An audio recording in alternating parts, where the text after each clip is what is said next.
This channel does not promote any violent, harmful, or illegal activities. All content provided by this channel is meant for an educational purpose only. এদিকে voter তালিকায় বিশেষ সংশোধন নিয়ে আজও উত্তাল সংসদ। সংসদের বকুড়দারে বিক্ষোভ বিরোধী সাংসদদের। আর একবার আপনাদেরকে জানিয়ে রাখি, এসআইআর নিয়ে আজও তপ্ত সংসদ। সংসদের বকুড়দারে বিক্ষোভ বিরোধী সাংসদদের।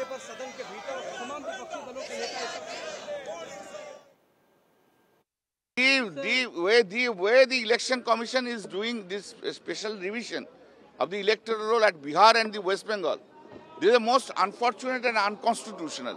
The ration card, how can it then only Election Commission will act on the basis of a mucheleka? This is signed by the Bharatiya Janata Party office. Only these persons will be allowed to remain in the electoral roll if Bharatiya Janata Party certifies and give it to the Election Commission only in that. Total body, this constitutional body has been made politicized by the Election Commissioner. Election commission की जिम्मेदारी ये बनती है कि ज़्यादा vote डालने आए लोग, किसी का वोट बनना ना छूटे, लेकिन इधर दूसरी एक्सरसाइज कर रहे हैं कि वोट कैसे काटे जाएं। लोकतंत्र को हुल्लड़, हंगामा और हुड़दंग तंत्र में बदल दिया है। इंडिया ब्लॉक हुल्लड़ ब्लॉक बन गया है। लोकतंत्र को शोर तंत्र में बदल रहे हैं, पाखंड कर रहे हैं। बाहर आते तो कहते चर्चा करो और अंदर चर्चा से भाग रहे हैं।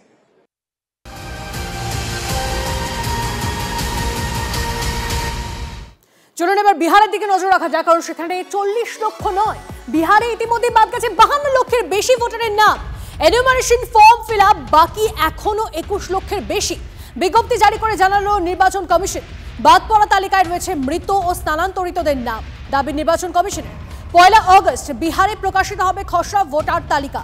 সেই তালিকায় অন্তর্ভুক্ত করা হচ্ছে বৈধ ভোটারদের, দাবি করেছে কমিশন।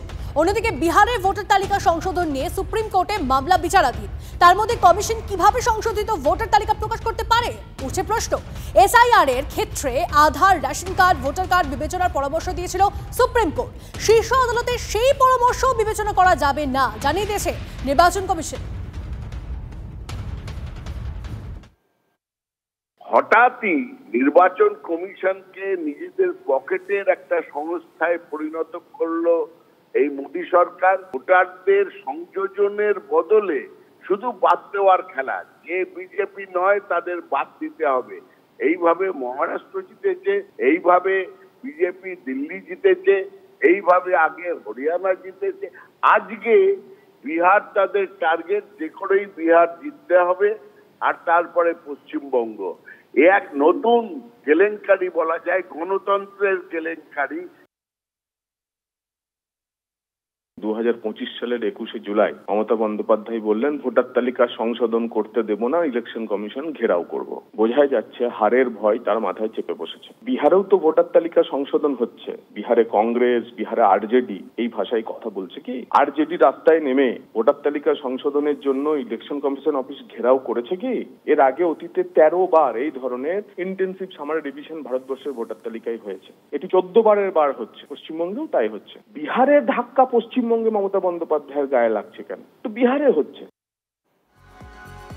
21শে জুলাইয়ের মঞ্চ থেকে বিহারের ভোটার তালিকা নিয়ে কি বলেছেন মমতা বন্দ্যোপাধ্যায়, শুনুন। आप खाली मिसरूल का बात करते हैं, मिसरूल तो आपका गवर्नमेंट का है। हम इलेक्शन कमीशन को चेयर को रेस्पेक्ट करते हैं, लेकिन जैसे बिहार में 40 लाखों का ज्यादा आदमी को नाम निकाल दिया और बंगाल में भी करने वाला है। अगर करेगा तो घेराव कर्मसूची करेंगे, पूरा घेराव होगा, पूरा आंदोलन होगा। हम नाम काटने नहीं देंगे। তবে ফর্ম জমা হয়েছে, সেই ফর্মগুলো পরীক্ষা হবে, তারপর রিপোর্ট বার করবে। মুখ্যমন্ত্রী বলেছেন 40 লক্ষ, বলেননি 46 লক্ষ, আর তুমি 76 লক্ষ বলছো। বিজেপি বলবে 4 কোটি 2 কোটি, এরকম করে সংখ্যা বলে। আর এখন ফর্ম ফিল আপ করা হয়েছে। ইলেকশন কমিশন সেই ফর্মগুলো ফিল আপ করে তারপরে ফ্রেশ ভোটার লিস্ট বার করবে। আদৌ যদি করে তখন সংখ্যাটা। আর এই মুহূর্তে একটা খবর দিয়ে আপনাদের, ফের বাংলার এক বাসিন্দাকে এনআরসি নোটিশ পাঠালো অসম সরকার। আর তা নিয়ে ক্ষোভ প্রকাশ করলেন বাংলার মুখ্যমন্ত্রী। বাংলার বিষয়ে অসম কি করে হস্তক্ষেপ করে? হেমন্ত বিশ্ব শর্মার সরকারকে নিশানা মমতা বন্দ্যোপাধ্যায়। সীমারেখা লঙ্ঘন করছে অসমের বিজেপি সরকার, আক্রমণে বাংলার মুখ্যমন্ত্রী।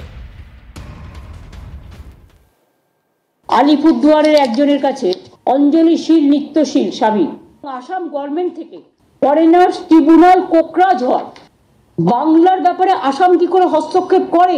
এটা শুধু আনএথিক্যালি নয়, আনকনস্টিটিউশনাল, ইললিগাল, এবং ওরা কিন্তু সীমারেখা লঙ্ঘন করছেন। আমি ডাবল ইঞ্জিন সরকারকে, বিজেপিকে বলবো, নিজেদের চরকায় তেল দিন। যাদেরকে ধরা হচ্ছে তারা বাংলাদেশি, বাংলা ভাষা বাংলাদেশিরাও বলে, আমরাও বলি। সুতরাং সেখানে ওই কুচবিহারের মতো ঘটনায় এক দুটো কেস এরকম হতে পারে, কিন্তু মুখ্যমন্ত্রী মমতা বন্দ্যোপাধ্যায় যে নাটকটা দেখালেন যে বাংলা ভাষা বললেই যে অনুপ্রবেশকারী, তা নয়। মানুষকে বিভ্রান্ত করার চেষ্টা করবেন না, করেও কোনো লাভ নেই।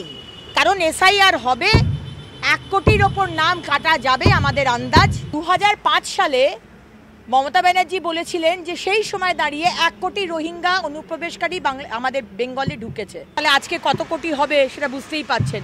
আমি শুধু বললাম 1 কোটির প্লাস হবে। ফালাকাটার এক বাসিন্দাকে এনআরসি নোটিশের ছবি ভাইরাল সোশ্যাল মিডিয়ায়। ভাইরাল ছবিতে দেখা যাচ্ছে অঞ্জলি শীলের নামে নোটিশ পাঠিয়েছে অসমের ফরেনার্স ট্রাইব্যুনাল। 19 অগস্ট অসমের কোকরাঝাড়ে ফরেনার্স ট্রাইব্যুনালে হাজির হতে বলা হয়েছে। নোটিশের নিচে ফালাকাটা থানার উল্লেখ, উপরে কোচবিহার এসপি অফিসের সিল। জেলার নাম গরমিলের কারণে এই নোটিশ আলিপুরদুয়ারের বদলে কোচবিহার এসপি অফিসে আসতে পারে বলে মনে করা হচ্ছে। যদিও অঞ্জলি শীলের পরিবারের দাবি এরকম কোনো নোটিশ তারা হাতে পাননি। যারা ভাইরাল করছে তারাই বলতে পারবে, আমি তো বলতে পারবো না। আমার কাছে কোনো ডকুমেন্টস নেই। আমার যখন বিয়ে হয়েছে তখন আমি ভোটারের বয়স আমার হয়নি। যখন বিয়ে হয়ে আমি শ্বশুর বাড়ি গেছি তখন আমার ভোটারের বয়স ছিল না। তারপরে ভোটের নাম উঠছে 18 বছর হয়েছে যখন, তখন তারপরে তো ভোটের নাম যখন উঠছে তখন আমি এখানকার ভোটার হয়ে গেছি। তো তখন কি আমি ওইখানে ভোট দিতে কি আদৌ যাব? তাহলে আমি কি 2 দিকের বাসিন্দার হবো নাকি? তা আমার একখানেই বাসিন্দার হওয়া উচিত। তার জন্যই আমি এইখানকার বাসিন্দার, আমি এইখানেই ভোট দিই। সমস্ত ডকুমেন্টস আমার এইখানেই, আমার হাতে কাগজ আসার পরে যা করার আমি নিজে করব। আপনার ওয়াইফের বাড়ি কোথায়? বাড়ি আসামে। আমার বাড়ি আসামে ছিল। কোন জায়গায়? আসামে বক্সিরহাট। আমরা নিয়ে আসছি 35 বছর হলো। 35 বছর। আর আপনাদের ওয়াইফ, আপনাদের বিয়ে হয়েছে কতদিন? বিয়ে হয়েছে তাও 20 বছর। কেন আমি দাদা ডকুমেন্ট না পেলে তো আমার কি করে আমি বলবো? ডকুমেন্ট আমার হাতে আসে নাই। আমরা চাচ্ছি যে আমাদের ডকুমেন্টটা, মানে যার নামে হিয়ারিং আসছে, ডকুমেন্টটা লাগবে আমাদের। আমার সন্দেহ হচ্ছে যে চিঠিটা কি আদৌ এসেছে নাকি সেটা একটা বানানো চিঠি। কারণ এখনো পর্যন্ত আমি যতদূর জানি, যাকে নিয়ে এত কর্মকাণ্ড তার কাছে কিন্তু চিঠি পৌঁছায়নি। অতএব এর থেকেই পরিষ্কার পশ্চিমবঙ্গ সরকারের মুখ্যমন্ত্রী, তিনি শুধু দলনেত্রী নন, তিনি মুখ্যমন্ত্রীও বটে। তিনি মুখ্যমন্ত্রী হয়ে এই বিষয়টি নিয়ে রাজনীতি করছেন। আরো একবার আপনাদেরকে জানিয়ে রাখি, এই মুহূর্তে যে খবরে নজর, হাইকোর্টে পরিযায়ী শ্রমিক মামলা, বাংলার অভিযোগ ওড়ালো ওড়িশা, কাউকে গ্রেপ্তার করা হয়নি, আদালতে জানালো ওড়িশা সরকার। বাঙালি আমাদের ভাই, আদালতে দাবি ওড়িশা সরকারের। আরো এই বিষয়ে ডিটেলসে জানাবেন আমাদের প্রতিনিধি শ্রাবন্তী আমাদের সঙ্গে রয়েছে। শ্রাবন্তী,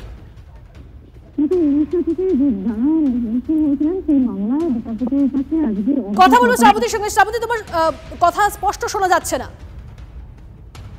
আমরা কথা বলার চেষ্টা করছি আমাদের প্রতিনিধির সঙ্গে। এই মুহূর্তে যে খবরে নজর, হাইকোর্টে পরিযায়ী শ্রমিক মামলা, বাংলার অভিযোগ ওড়ালো ওড়িশা। আরো একবার কথা বলার চেষ্টা করবো শ্রাবন্তীর সঙ্গে। শ্রাবন্তী, তো যে অভিযোগ বারবার করা হচ্ছিল যে তাহলে কি বাংলা বলেই, বাঙালি বলেই কি তাহলে তাদেরকে ভিন রাষ্ট্রের একটা বাসিন্দা বলে আখ্যা দেওয়া হচ্ছে, এই অভিযোগ আজকে সরাসরি ওড়িশা সরকারের পক্ষ থেকে যিনি এজি তিনি আদালতে ওড়ালেন। তার বক্তব্য যে কেবলমাত্র বাঙালি নয়, সমস্ত জায়গায় একটা ভেরিফিকেশন চলছে, সেই ভেরিফিকেশন অনুযায়ী প্রত্যেকের সাথে জিজ্ঞাসাবাদ চলছে। একই সঙ্গে তিনি আদালতে দাবি জানান যে কাউকে গ্রেফতার করা হয়নি, শুধুমাত্র আটক করা হয়েছে। এই সংক্রান্ত বিষয়ে পরের শুনানির সময় জানাতে হবে যে আদতে এই যারা পরিযায়ী শ্রমিক ছিলেন তাদেরকে গ্রেফতার করা হয়েছে না আটক করা হয়েছে। একই সঙ্গে এদিনকে রাজ্যের যে অভিযোগ রয়েছে যে শুধুমাত্র বাঙালি বলেই এই ধরনের হ্যারাসমেন্ট, এই ধরনের নির্যাতন, সেটাও সম্পূর্ণভাবে উড়িয়ে দেওয়া হয়েছে। এটি জানাচ্ছেন বাঙালিরা তাদের ভাই, বাঙালিরা তাদের প্রতিবেশী। ধন্যবাদ।